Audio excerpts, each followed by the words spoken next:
I think people are more involved in scarcity-driven concerns, Yes. you know, than ever, more than ever. And abundance is a way to eliminate that. Well, right. Not only an abundance in resources, but also knowledge, how to use that abundance. Right. You know, without, if you just produce an abundance and distribute that to people, you'll mass hedonism, a total collapse of the society. Right. You must educate people to live with that. In other words, you have to tell people, even during instruction of learning to fly an airplane, what you can't do, what your landing speed has to be. If you don't have a certain speed, you will not rise off the ground. If you don't maintain the speed in landing, your craft will fall to the ground. Right. So these are laws, physical laws, and we must become aware of the physical laws that affect human behavior, our values, our lifestyle. Rates going up like that, and the amount of people needed to turn out a given amount of products. Right. And it's always less people and higher products. Do you follow me? Yeah. So he said, when production hits this and the amount of people required hits that, when they cross, that's the end of the system. Has nothing to do with good men, bad men, politics, corruption, fascism, free enterprise. All of these discussions about communism, socialism, free enterprise, fascism become irrelevant in a society of an abundance, where people have access to things. All those things fade out. Labor unions, you just don't need that anymore. It just does not exist. Truly free society, we would not have things like protectionism and nationalism, things like that. Okay. If abundance existed all over the world, all the water you want, all the food, growing all over the place, no one would stake out territories. You stake out territories because it promotes survival. People living on the desert can only have a tribe of a certain size because that desert region can't support more than, say, 50 people. So you have wandering nomads that wander with the animal migration. So if there's scarcity and new people come into that area, they say, you're moving in on my territory.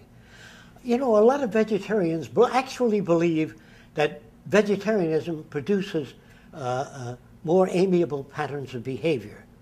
Actually, that's not true. Cows in the field have all the grass they want, so they're not very aggressive. Any place you walk, there's grass to chew on.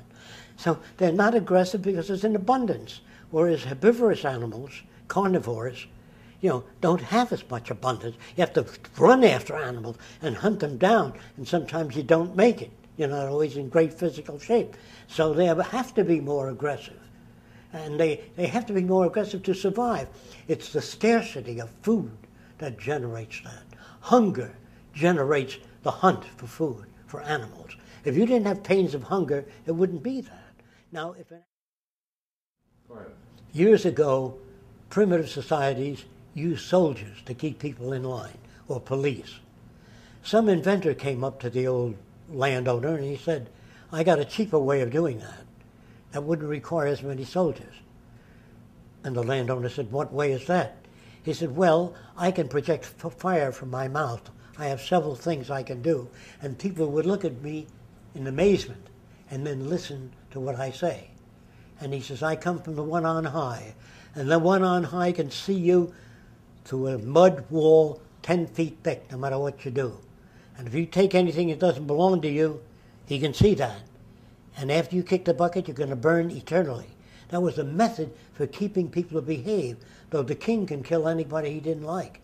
Behead this son of a bitch, or get rid of that culture over there. They all did it. But thou shalt not kill was in that community. And a wife being obedient made it easier, for otherwise women would protest their state of being. So they had to pledge obedience to the old man, whatever he wanted. So the old man got his way. If a man worked for somebody, he was not to remove anything that didn't belong to him. Stealing was a crime. So the man who conducted magic and did all these magic controlled a lot of people. He was the priest in the early days, the soothsayer. Now the priest was bothered continuously by people. Come up to him, my son doesn't listen to me, my daughter is disobedient. And he said, well, he was so bothered by people that he made a stone statue. He said, anytime you have any problem, drop a half a buck off here and talk to the stone statue. Tell them all the problems you've got. So some of them did that, but they didn't like the conclusion, so they destroyed the stone statue. So he made two, one with a smile and one with horns. He says, the bad one you yell at, spit on, all that, and the good one you thank for your state of being. These were forms, dead forms, made of clay or stone, and people talked to it all day long. They didn't bother the priests at all. The priests were off somewhere doing something else. So this is how all these icons came into being, and all the laws, and all the contributions. Jesus walked on water. Men walk in space on the moon. So that aspect you can use, but he was not a deity.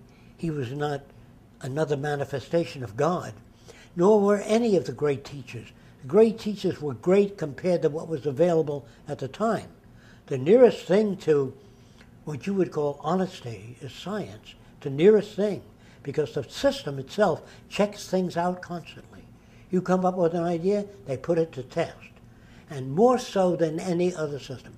Yes, technology makes mistakes, buildings collapse, bridges fall, but compared to any other system, it's by far the most outstanding system, and the only system that we know of that transports people around, electrical power, give us refrigerators to keep food in storage.